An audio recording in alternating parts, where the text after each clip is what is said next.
Сәлем достар, Let's Cook KZ арнасына қош келдіңіздер. Бүгін сіздерге морковча салатын дайындау бойынша тегін мастер-класс ұсынамын. Бұл мастер-класста сіздер морковча салатын дұрыс дайындаудың қыр-сырын үйреніп, оны базардан сатып алмайтын боласыздар. Одан бөлек дәл осы рецептпен дайындап сатылымға шығарып табыс тапсаңыздар да болады. Бұл видео сіздерге қызық болса, оны соңына дейін қарап, менің арнама тіркеліп, лайк басуды ұмытпаңыздар.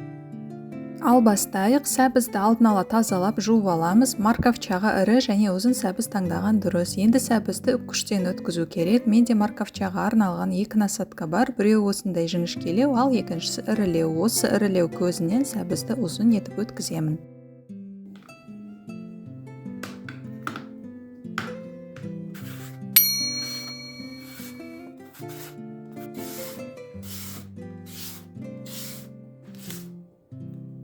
Сәбізді соңына дейін өткізбеймін достар. Ол осылай кішірейген кезде қалдығын алып қоямын. Бұларды кейін тамақ пісіргенде қолдануға болады.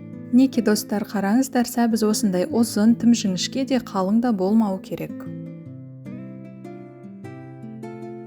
Енді дәмдеуіштер дұрыс сіңуі үшін сәбіздің бетін тегістейміз. Ал қазір жарты шай қасық тұзды дәл осылай қолымызбен бүкіл сәбізге сеуіп шығамыз. Сол кезде бүкіл жері тең бір келкі болып тұздалады.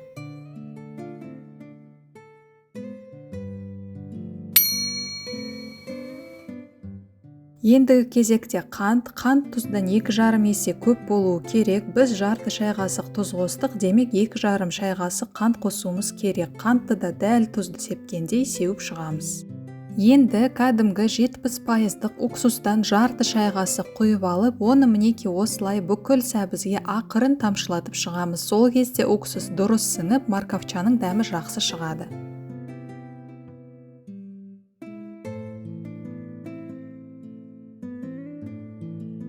Ал қазір достар, көзімізбен сәбізді 4-ке бөлеміз және 4-тен 1 бөлігіне 0,3 шай қасық кориандр ұнтағын себеміз.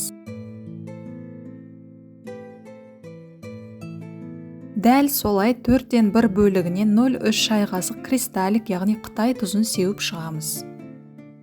Енді сәбізді ақырын ғана қолымызбен жоғарыдан үстіге қарай араластырып бастаймыз. Ең бастысы достар, сәбізді мыжғыламаймыз. Бұны істеудің қажеті жоқ.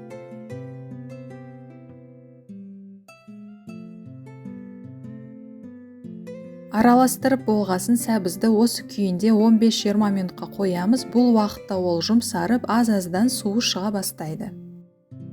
Мінекей достар, қараңыздар, 20 минуттан кейін сәбіз осылай жұмсарды. Қазір оған 1 шай қасық толтырып паприка және 0,3 шай қасық қызыл ащы бұрыш қосамыз. Сонымен қатар майда үккіштен өткізілген 1 тілім ірі сарымсақты да қосып, дәмдеуіштердің үстінен 50 грамм қызып тұрған сұйық май құямыз.